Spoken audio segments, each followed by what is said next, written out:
के आँखें बचा के आँखों के पर्दे में आके बैठ, के आँखें बचा के आँखों के पर्दे में आके बैठ, मैं भी यही चाहता हूँ कि तू पर्दा नशी रहे।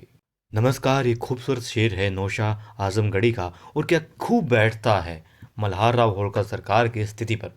वो हर बात को चाहते हैं कि राज रहे, छुपा कर रखना चाहते हैं और सिर्फ अपने विश्वास पात्रों के साथ ही साझा करना चाहते हैं। जानते हैं यहाँ पर आत्मघाती बहुत हैं, इसीलिए हर बात वो अपने कक्ष में करते हैं। और देखिए क्या दिखा रहे हैं कि रकमाबाई और जमुनाबाई की जोड़ी ने बातें सुन ली है।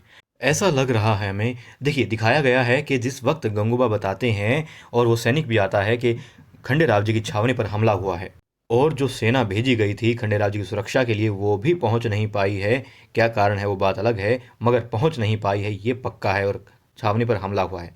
अब दिखाते हैं कि ये बातें तुरंत उसी समय दिखाते हैं कि जैसे उनके सामने ही खड़ी हों रकमाबाई और जमुनाबाई और उन्होंने बातें सुन ली हैं। कैसा मुमकिन है?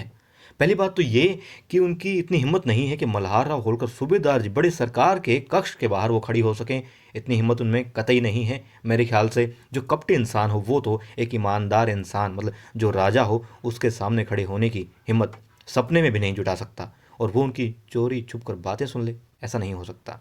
और यहाँ पर दिखाया गया कि वो सामने खड़ी हैं, मतलब ये कि वो छुप नहीं रही हैं, सामने से उन्होंने कुछ देखा है और जिसको देखकर वो हैरान हो गई हैं। अब ऐसी बात तो हो नहीं सकती कि उन सूबेदार जी के कक्ष के बाहर कोई सामने से ही उनको देख ले और उनकी बातें सुन ले, क्योंकि जो बात हो रही है, जो मंत्रणा हो रही है, वो गहन चिंता का विषय है और वो सार्वजनिक भी नहीं करना है। महज दो लोगों के बीच की बात है, शुरुआत से लेकर अभी तक। बेशक वो सैनिक इसमें शामिल हो गया हो, मगर ये तीन लोग ही इस बात को अभी तक जानते हैं। तो बिल्कुल सामने से बातें सुनना भी मुनासिब नहीं है। तो बात ये है कि हो सकता है देवी अहिल्या, क्योंकि सूबेदार जी बहुत व्याकुल थे, बहुत परेशान थे, इसलिए उनके पास आना चाहती हो, उनके कक्ष में आ रही हो कि पूछने के लिए बाबा साहेब आप ठीक तो है ना, उनसे बात करने के लिए, उनका मन हल्का करने के लिए, उनको सांत्वना या फिर जो है एक तरीके से कि जानने के लिए कि क्या मजबूरी है या क्या बात है जो उनको इतना परेशान कर रही है। हो सकता है देवी अहिल्या वहाँ आ रही हों और वो कक्ष के बाहर खड़ी हों और सुन लिया हो उन्होंने ये सब कुछ और देख रही हों दोनों रकमाबाई और जमुनाबाई की, हाँ देवी अहिल्या कक्ष के बाहर खड़ी हैं, उन्हें देख करके भी वो अचंभित हो सकती हैं। बाकी बात ये है, मुझे नहीं लगता कि इन दोनों ने बातें सुन ली होंगी।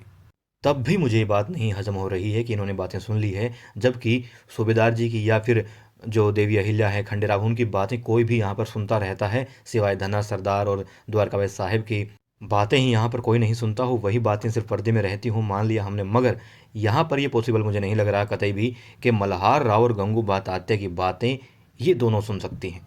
क्योंकि जिस बात को चाहते हो पर्दे में रखना मल्हार राव होलकर सरकार, वो यूँ सबके सामने कोई भी सुन ले, ऐसा हो नहीं सकता।